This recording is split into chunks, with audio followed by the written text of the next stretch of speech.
Pause for thought and join in the barking with Darren Rowe on The Mindful Dog. Have you got trouble with your pooch? Then I've got the man in our Hamilton studios to help, Darren Rowe from Mindfulness for Dogs. Good morning to you. Hi Mel, how are you today? Really good. Have you got your dogs with you in the studio? No. Do you know what? It's a good job I didn't today because when we came in, the lifts weren't working, so we had to climb 12 flights of stairs. So I don't think they'd be too happy with me if I did. Hey, so I was just talking to Nats Levy before about the incidental exercise that you should be doing. That's it looks right, like you've done yours for the week. Yeah, I wasn't sure if I was going to make it, I'll be honest. Little rests on the platforms between. Anyway, it's good that you're here. I've already got questions coming in, but let's start with talking about 10 things that you should never do with your puppy. Yeah, unfortunately, I sort of see the bad end of when things go wrong with puppies, and every puppy starts off really nice, isn't it? There's this amazing little doggy that's running around all happy and everything, and then the things that we can do or things that we do with our puppies shape their life and shape their behaviours, and I think sometimes we don't realise how much impact we have on our dogs or our puppies as they're growing up. Basically, we're their role models, so if we do things and we accept certain behaviours or certain actions, then those behaviours become habits for when they get older. So there's a couple of key ones that I think are really important that you've got to not do. And unfortunately, I've seen this one too many times. I've seen so many puppies of 10, 12, 13, 14 weeks running in dog parks, running free with older dogs. Please, please, please, please, if you've got a puppy, do not take it to a dog park. Even if it's had its final vaccinations and the vet says you can get it out and do some exercise, that doesn't mean free running in a dog park. It's going to get hurt. We've also got problems with growth plates. So if you're not aware, go and speak to your vet about the growth plates in the dog. Basically, the different bones and different joints, they're not fully closed, and it takes up to puberty for that to happen, or the process happens to go in towards puberty. So you've got this dog that's running around with all these big gaps between the bones, and you're just going to end up causing all sorts of problems for the dog, and onset arthritis and all sorts of things. Please don't do it. It's a terrible thing to do for your dog. Because you would think, as a dog owner, that sounds like a good thing to do, to go and let your dog run free in the puppy park. It is, isn't it? But would you let your 2-year-old or your 1-year-old child go and train to be a 100-metre sprinter at full pelt? Well, probably some countries would, but no, I would not. Really, should you? Yeah, and we've only got to look at gymnastics. I used to do gymnastics when I was young, and then you've got to look at the problems that kids have doing gymnastics at a very early age when they're pushed and pushed and pushed. Remember, your puppies are athletes when they're running, and they're going to run and they're going to turn quickly, they're going to fall, they're going to damage, they're just going to hurt themselves. Just don't do it. So what should you be doing? So just moderate exercise around the garden is good, lead walking, just smaller spaces, so they're not getting into that full-on sprint, because that's where the problem comes. It puts those pressures on those joints. You also don't want to be coming down hills and things like that, because again, any pressure, any sort of exercise that puts pressure on joints, in dog parks there's quite a lot of these little agility kits. Have you seen those? Yeah. Don't put your puppies on them going down those slopes. It's going to damage their bones, it's going to damage their joints. It might look like fun, but believe me, in 2 or 3 years' time, when your dog's on medication for arthritis and in pain for the rest of its life, it's not a funny thing. Okay, so do not let your puppy, run free in the dog parks. That was a serious start, wasn't it? Wasn't it just? So what else should you not do? You should never do with your puppy. Slightly lighter note. Lure training. Do we know what that means? When you put a cookie or a treat on the dog's nose and then lure it back into a sit or lure it into a down. Okay, that's a foolproof way to teach your dog to target your hands for food. Because what you're doing is you're saying, every time you see a treat, go for that hand, yeah? Follow the hand, hunt the hand. So lure training is not a good idea, and I know a lot of puppy preschools and things will teach you to do the sit and do the down with the lure training. Please don't do it. When your dog's naturally doing a sit or naturally doing a down, just say, good dog, give him a cookie, give him a treat. It's so much easier. You don't need to actually sort of formally train that, but it will turn into sort of targeting hands and stealing hands and hunting. Not a good thing. Okay, so don't use. So, but you can obviously still use treats. Definitely use treats. But what you want to do is you want to make sure that the dog is working for you, not for the treat. If you have a lure and you put the lure on the nose, the treat on the nose, and then move it back, that's a classic thing people do, isn't it, to get the dog into a sit? What the dog's looking at is not you, it's looking at the treat. So unless the treat's there, it's not going to do the action. So it basically learns to work for treats, and I know hundreds of dogs that do this, or hundreds of owners that have said, yeah, but when there's no treats, the dog doesn't work. Well, that's because you've associated every piece of work has to be with a cookie or with a treat, looking at the treat. Yep. I think there's probably many people right now listening going, oh, but this is everything I've done with my puppy. Yeah, I know. This is what I was taught to do. And there's so much on the internet and so many people out there training that. And it's not because they're being nasty or anything. It's just they just don't know. But always think, you do the work, you get the reward. Yep. Yeah, that's... Then you're doing it for the work, not for the reward. Fair enough. So what else should you never do with your puppy? So this is a big one, and unfortunately it's us males here that fall for this one. It's that rough play with a dog. So we're grabbing our hands and we're roughing up the dog's face with the puppy, and I see this way too often. It makes me cringe because I know exactly where it leads to, especially if there's kids in the family.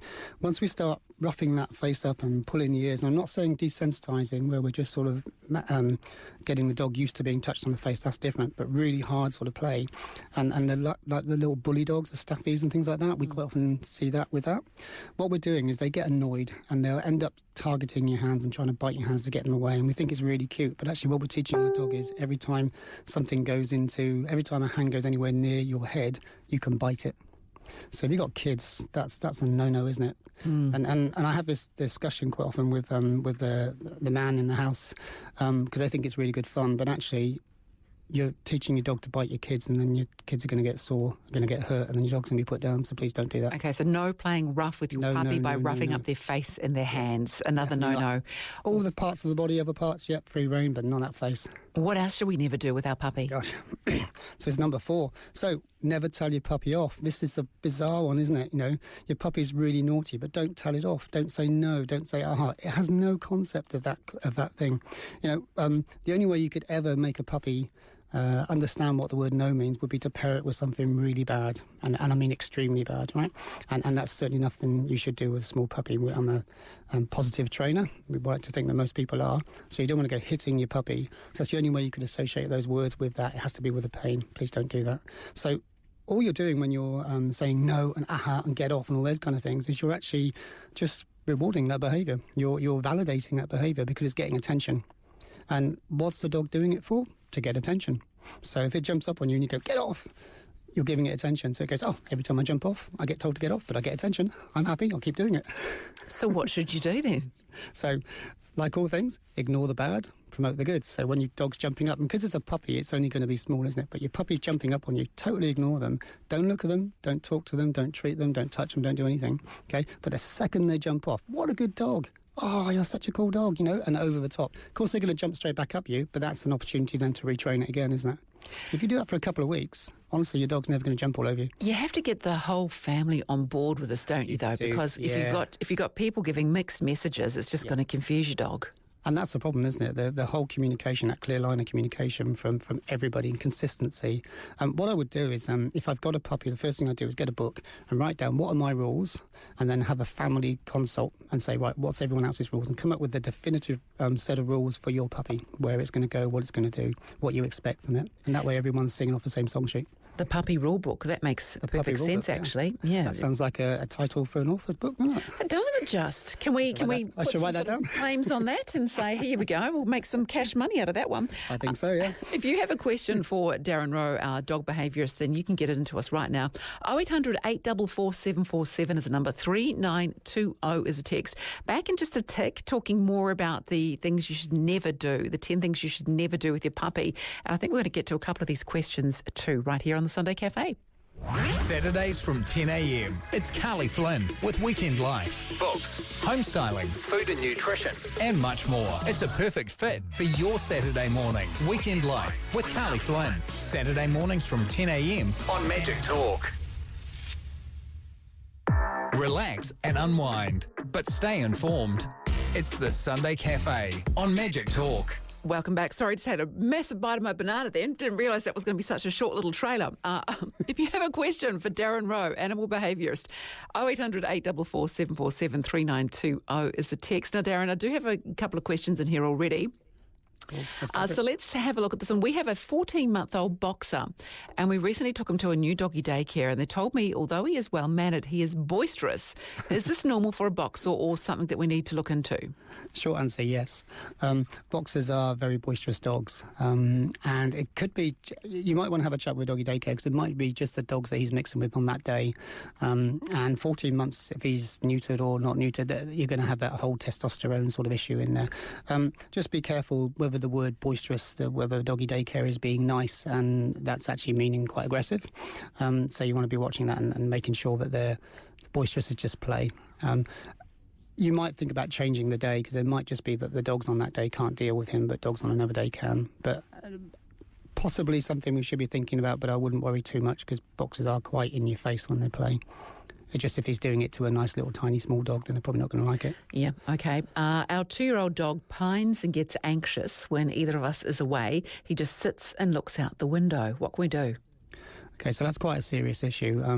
I suppose depending on whether he's then defecating or urinating everywhere, or whether he's chewing the furniture. So if you come home and you find that your whole house has been destroyed, or bits of things are being chewed, then that's a separation anxiety, and you must get a behaviourist in to help you with that one, because that's a stress and anxiety and a phobia. The other thing you could do now is I would probably do a lot more play with a dog, just to start to give something more positive in his life.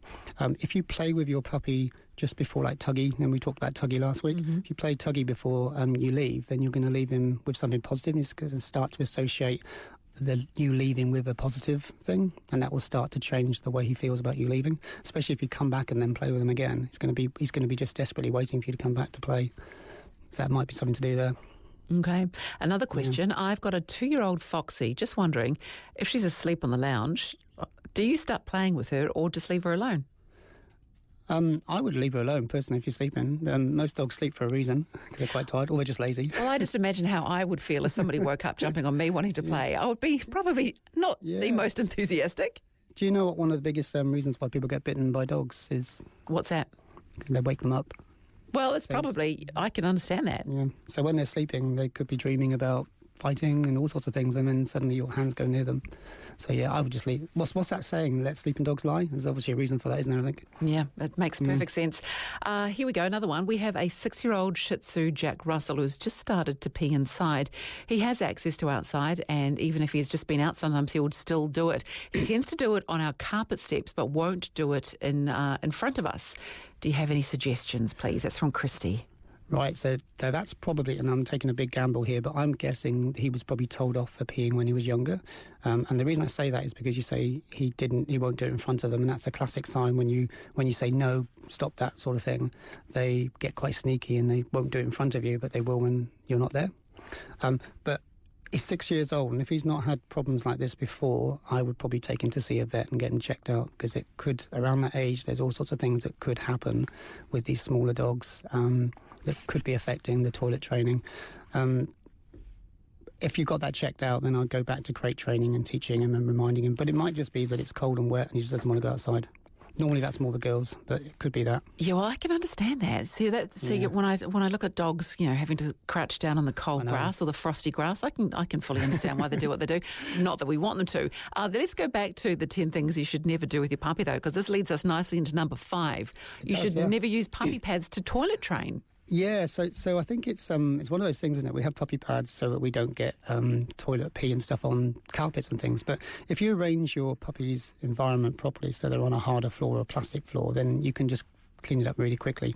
But if you think, just think logically, if I put something down on the floor and I allow my dog to pee on it and I promote it more to the point, I'm actually teaching my dog it's okay to pee inside. This is interesting because back when we were toilet training our dog, 10 years ago, the theory that we went with was you had the piece of newspaper that you put down and you gradually moved it closer to the doorway. So they knew that was where to go. So this is obviously not the thing to do. Well, what happens is, unfortunately, people never read the instructions on the packet, I guess. So they just keep them down because they get lazy and they don't want the carpet to be dirty. But what you should do, if you're going to ever use these things, is take that straight out. Once they've had a pee once, take that straight out and leave it somewhere outside, and then always take your puppy to that area. And then the smell of their own pee is going to kind of promote, this is where we go to the toilet. Because remember, their noses are amazing. But there's no excuses for it, really. Watch your puppy. If they're sleeping, they wake up, they need the loo. If they have a drink, they need the loo. If they have something to eat, they need the loo. If they're playing and it's quite exciting, then they're going to need the loo afterwards. So pretty much you're watching your puppy for the first sort of 4, 5, 6 weeks. And every time they do any of those things, you take them out to the toilet where you want them to go. It won't take very long. Just that repetition, but getting that good behaviour for them. Yep. And if they make a mistake, and all puppies do, please don't tell them off. You're going to start making them anxious about something very natural, and then they'll stop going to the toilet. Because I have seen people rub their puppy's nose in the wee if they wee inside, which has always seemed like a horrible thing to do anyway. Yeah. There's no association with that. Normally they've been to the toilet 10 minutes ago, so there's no actual association. And it's a horrible thing. Can you imagine if you did that to your young child every time they made a mistake? It's kind of an old school approach, isn't it?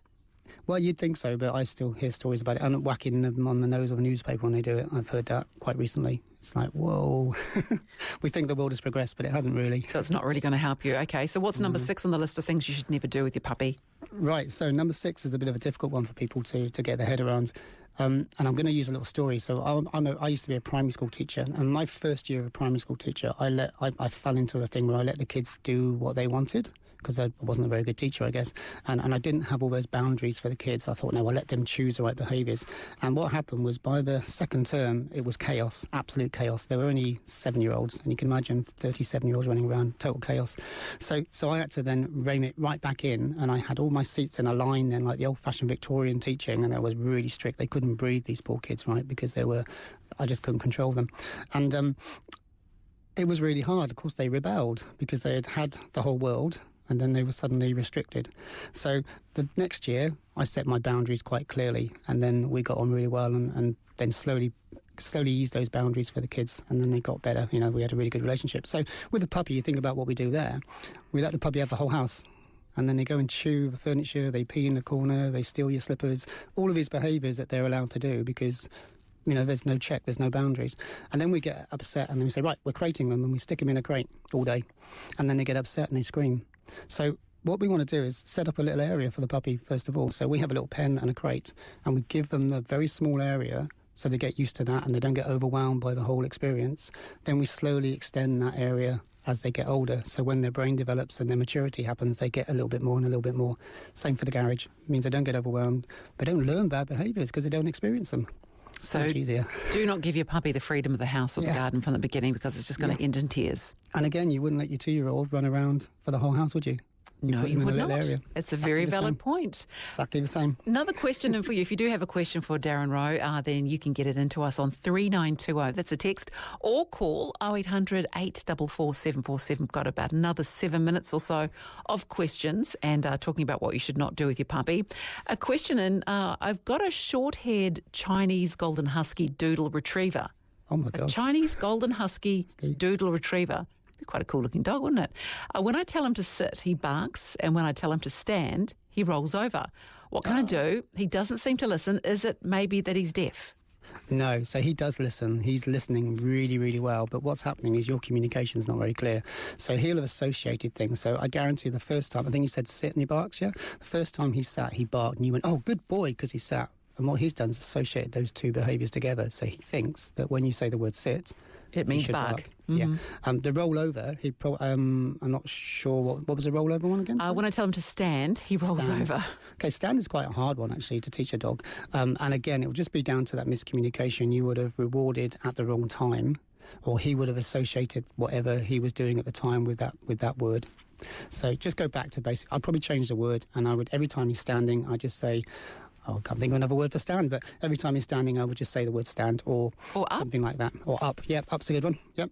And just promote that. But yeah, it will be just down to your rewarding and when you've rewarded him and his association with the reward. So you can actually retrain. You could retrain him to do what he's meant to be doing. They might want to look at marker training or clicker training. It's a little bit of a clearer way of communicating with the dog. Okay, good to know. 0800 844 747 is a number if you have a question for Darren Rowe, animal or dog behaviourist. And we do have one. Pamela, good morning to you. Pamela. Hello. Hello there. Oh, yes, me. Hello. Yeah, I've got a cross dog. He's very, very bright. He's 7 years old. At night, when I sit down and I want to perhaps read a book or watch the TV or something, he sits, but he gradually gets closer and closer and keeps staring in my eyes the whole time. He'll do that for an hour or more. He'll just continue to do it. If I take no notice, he then looks at me and barks all the time. I don't know what he wants. He wants something, but I don't know what he's telling me. So he's just wanting attention of any description, I would say. And man, he's very good now for a whole hour looking at you, man. You just keep doing it, and he just moves closer and closer. Yeah. So that's kind of telling me that he's not really sure what he needs to do when you're in that situation. He's probably used to getting attention from you quite a lot, and then suddenly you're not giving him any attention.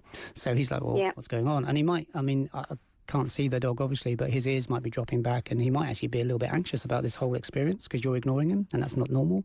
So what you want to do is you want to train him, give him a job to do. So we've got 7 dogs, and I'll be honest with you, they all stare at us when we're watching TV and stuff like that. So we teach them to go and lie on their bed, and then they get bored and fall asleep. So maybe every time you pick up a book, then you say, on your bed, and you put him on his bed kind of thing. I'll train that beforehand if you can. And then the action of you picking up the book will trigger, I go to bed, I go and lie on my bed. And you might have to give him a job to do, and then give him a chew toy so he's got something to keep himself busy.